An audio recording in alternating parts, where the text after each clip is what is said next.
Can you let me know if you can hear me now, or is it still the same?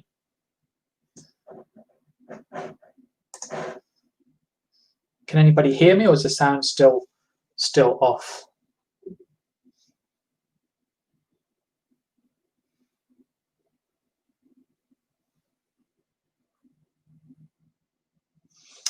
Okay, I think there may be an issue with the sound, which means you are not hearing me, which is not great.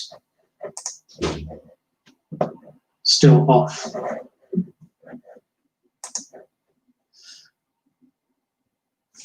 Fantastic, we're back on track.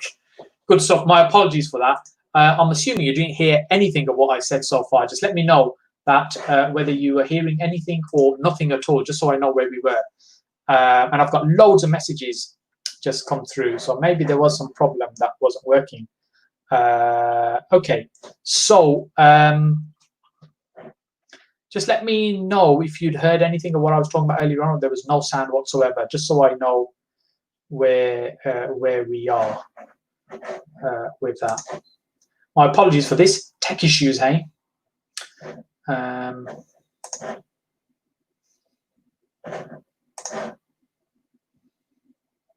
Okay, so I don't think you got any of what I was saying earlier on. I can assume you didn't, so apologies for the last 5 or 6 minutes.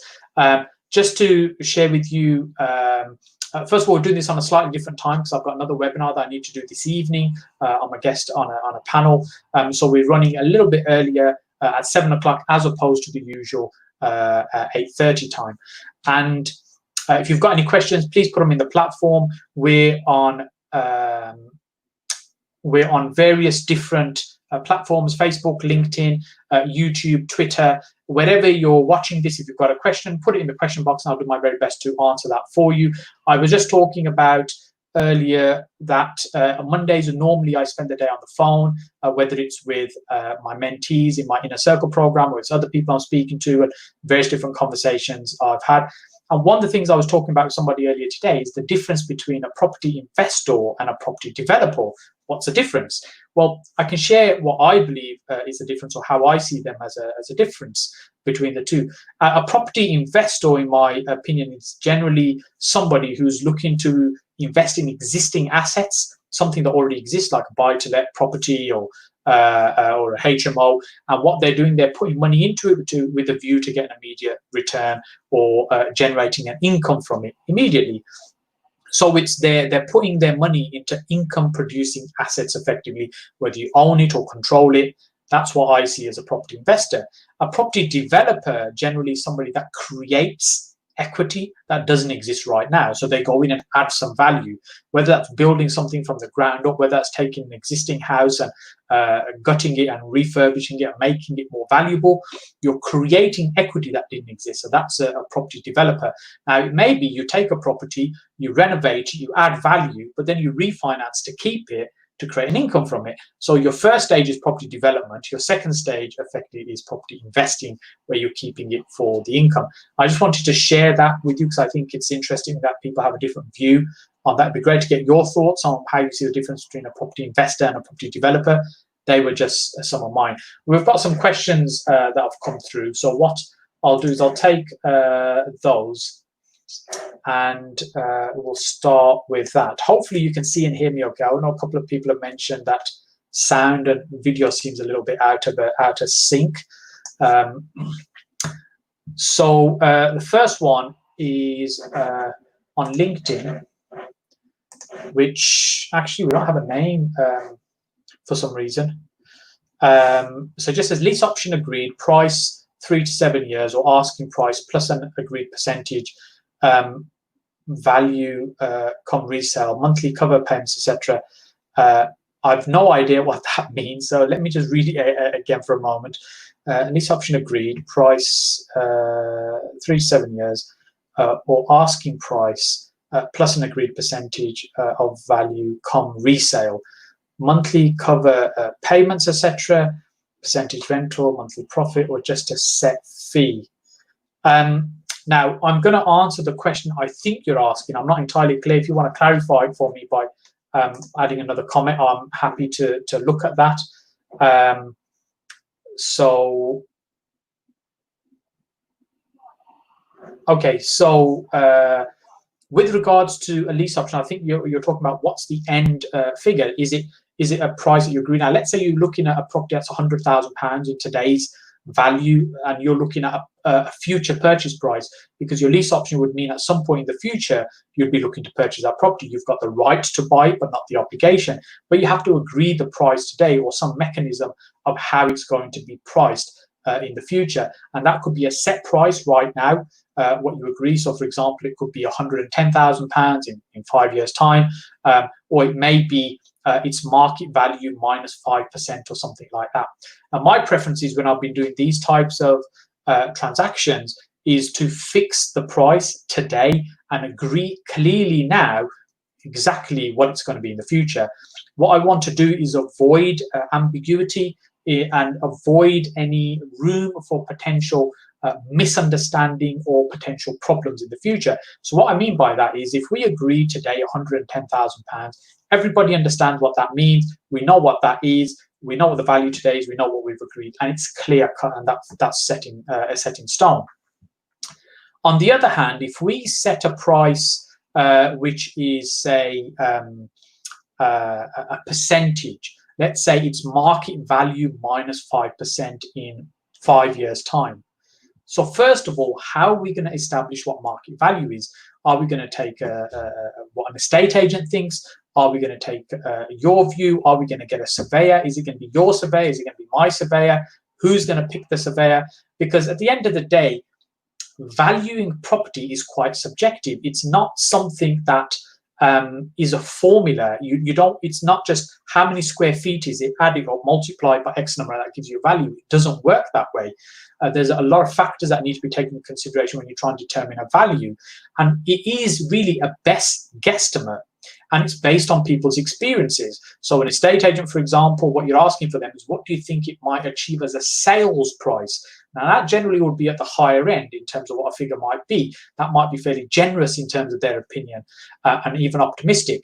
Now, if on the other hand, we're looking at a fairly conservative figure, a conservative view of the market, we might come up with a figure that's much lower. So it wouldn't be unusual to say you have maybe a 10% variation of a figure. So even if you get, say, 3 surveyors, it wouldn't be unusual for one to, for example, come up with 110, one to come up with 100, and another to come up with 90 as a figure. So you could have a range of numbers like that. So this is why I think it creates problems in the potential future when it's not a formula that can be clearly defined. So the more clarity you can have at the beginning of your lease option, the more the chances are that that transaction will actually complete and reach the end. So that's why I'm not really comfortable in setting percentages and future valuations or RICS valuations in the future. That doesn't really mean anything. It's very easy to get RICS valuations that are very, very different, and they don't match, because it's the surveyor's opinion, and different surveyors will have different opinions. So I hope that was the question you were asking that I just answered. If not, as I said, pop into the comment section. I'll try and come back to that. Let me try and skim through this list as they're coming through those questions.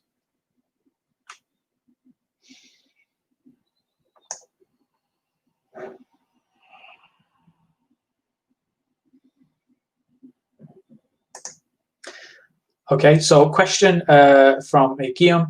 Walking around the streets looking for empty properties and then doing further DD, I find a lot are owned by the council.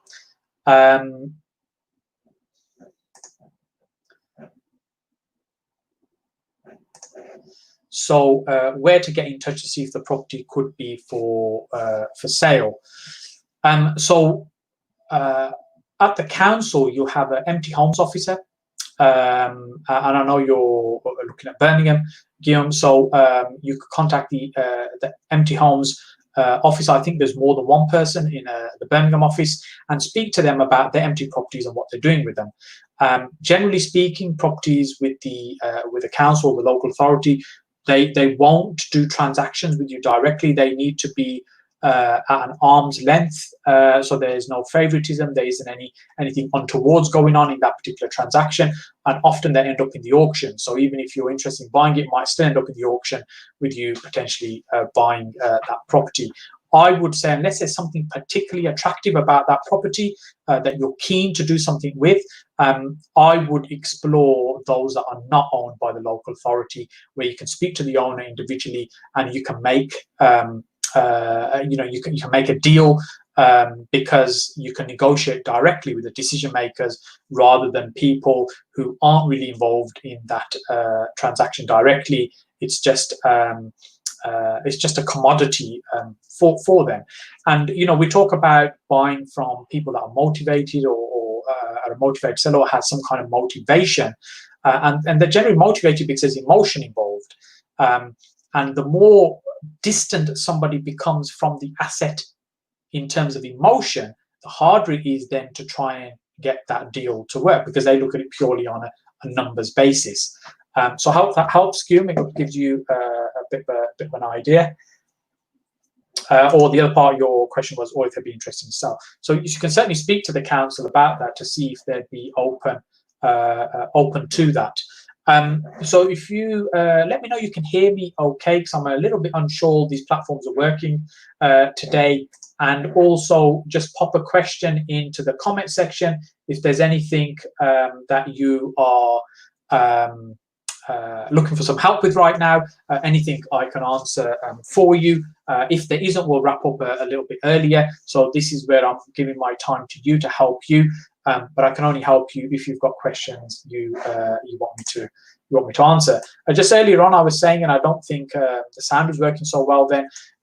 One of the conversations I was having today was about the Chancellor of the Exchequer in terms of what he's done. He's done pretty much an amazing job, really, in terms of preventing an economic meltdown happening right now, with a huge amount of support and funding that's happening. And I think the stamp duty change as well last week will also stimulate the market, really from the bottom of the market, which overall I think will be a good thing. It'll be good for the property market. It's a little bit unfortunate that he didn't include property investors. We still have to pay the 3% additional, which means we don't get the full benefit. But hey, it's still, I think, a good thing, and it's helping the market move forward. It'll be really interesting to see what happens with the market in the coming weeks and months. A few weeks ago, or up to a few weeks ago, I was talking about I feel that the market will crash later this year as the furloughs start wearing off, other government support, grants, etc. As that all starts to wear off, unemployment starts to change, as it increases. I think it's likely that we'll be facing a crash in the property market. However, I think with some of the changes that have been introduced recently, I think it's very likely that could be now prevented. Still a little bit unclear. I think there's still some lenders who are being cautious, who are reducing their loan to values as well. But I think with the change in the stamp duty and the easing of development of property through permitted development rights and other changes in planning that are happening in the coming weeks and months, I think these things will certainly help stimulate the market. I think if the Chancellor could do a bit more for property investors and developers, I think that would also stimulate the market. But somehow I don't think he's too concerned about investors and landlords. So let me see where we are with questions.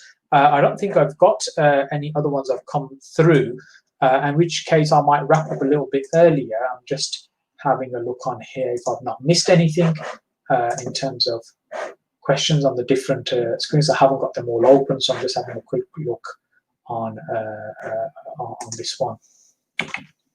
Just give me a moment. Not great at multitasking.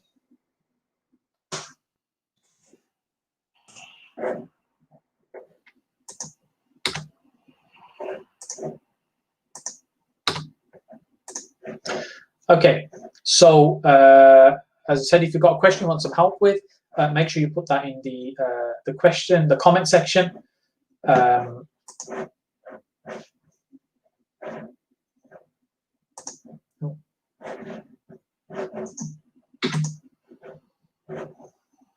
Sorry about this, I'm making a right hash of it at the minute on the screens.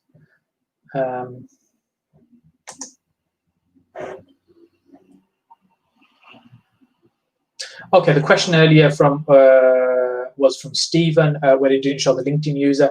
I think I'm having a little bit of a glitch with my software this evening in terms of the broadcasting and the streaming on here, which is not great to see.